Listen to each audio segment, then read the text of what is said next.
দশম শ্ৰেণী অনুশীলনী 9.1 সামন্তৰিক আৰু ত্ৰিভুজৰ কালি 9.1ত এটাই প্ৰশ্ন আছে। এই প্ৰশ্নটো এই ভিডিঅ'ত সমাধান কৰিম। প্ৰশ্নত দিয়া আছে যে তলৰ চিত্ৰবোৰৰ কোনবোৰ একে ভূমি আৰু একে সমান্তৰালৰ মাজত অৱস্থিত, আৰু যদি একে সমান্তৰালৰ মাজত অৱস্থিত এনে ক্ষেত্ৰত সাধাৰণ ভূমিটো আৰু সমান্তৰাল ৰেখা দুটা উল্লেখ কৰা।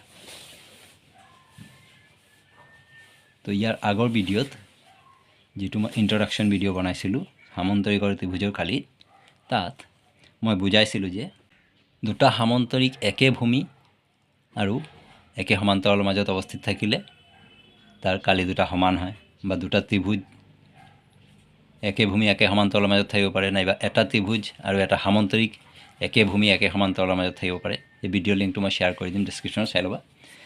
এতিয়া ইয়াত কথা হৈছে যে এই চিত্ৰটোত আমি ইয়াতে চাব লাগিব, ইয়াত এটা ABCD এটা সামন্তৰিক আৰু DPC এটা ত্ৰিভুজ। তো ইয়াত আমি দেখা পাইছোঁ যে এই দুটা সামন্তৰিকটো আৰু ত্ৰিভুজটো এই DC ভূমিৰ ওপৰত অৱস্থিত আৰু AB আৰু DC সমান্তৰালৰ মাজত অৱস্থিত। তেনে ক্ষেত্ৰত আমি ইয়াত লিখি দিব লাগিব যে একে ভূমি আৰু একে সমান্তৰালৰ মাজত অৱস্থিত। আৰু যদি একে ভূমি আৰু একে সমান্তৰালৰ মাজত অৱস্থিত, তেতিয়াহ'লে ভূমি আৰু সমান্তৰাল ৰেখা দুটা আমাক উল্লেখ কৰিব দিছে। তেতিয়াহ'লে ইয়াত ভূমি হৈ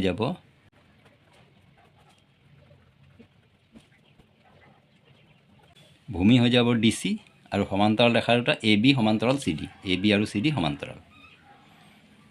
তাৰপিছত 2 নম্বৰ প্ৰশ্ন। 2 নম্বৰ প্ৰশ্নত দুটা সামন্তৰিক আছে, এটা PQRS এটা MNRS। এই দুটা সামন্তৰিক একে ভূমিৰ ওপৰত অৱস্থিত, কিন্তু একে সমান্তৰালৰ মাজত নহয়। কেলৈ? ইয়াৰ সৰু যোনটো সামন্তৰিক আছে সেইটো ইটো সমান্তৰাললৈকে গৈ পোৱা নাই, ইয়াতে মাজতে ৰখি গৈছে। তেতিয়াহ'লে এই দুটা একে ভূমি আৰু একে সমান্তৰালৰ মাজত অৱস্থিত নহয় বুলি আমি লিখি দিব লাগিব যে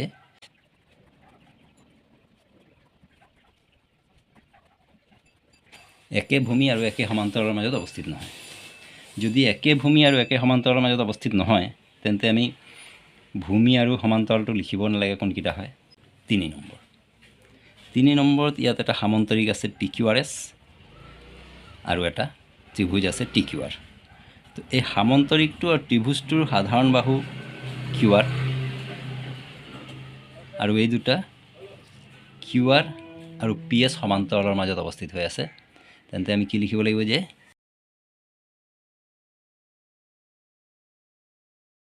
একে ভূমি আৰু একে সমান্তৰালৰ মাজত অৱস্থিত, আৰু এতিয়া লগতে আমি ইয়াৰ ভূমিটো আৰু সমান্তৰাল ৰেখা দুটা লিখিব লাগিব। তো ভূমি হৈছে QR,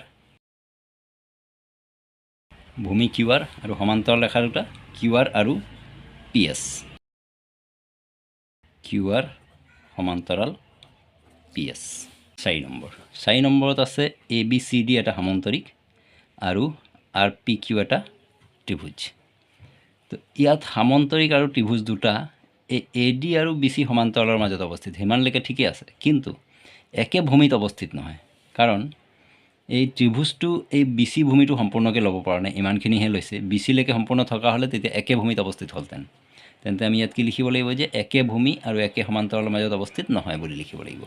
একে ভূমি আৰু একে সমান্তৰালৰ মাজত অৱস্থিত নহয়। তাৰপিছত 5 নম্বৰত ইয়াত আছে দুটা সামন্তৰিক, এটা হৈ গ'ল ABCD আৰু এটা APQD। দুটা সামন্তৰিক আছে। এই দুটা সামন্তৰিক সাধাৰণ ভূমি হৈছে AD, আৰু ইহঁত AD আৰু BQ সমান্তৰালৰ মাজত অৱস্থিত। তেন্তে ইয়াত আমি লিখি দিব লাগিব যে একে ভূমি আৰু একে সমান্তৰালৰ মাজত অৱস্থিত, আৰু ইয়াৰ ভূমি হৈছে কি? ভূমি হৈছে AD আৰু সমান্তৰাল AD সমান্তৰাল BQ। তাৰপিছত 6 নম্বৰ।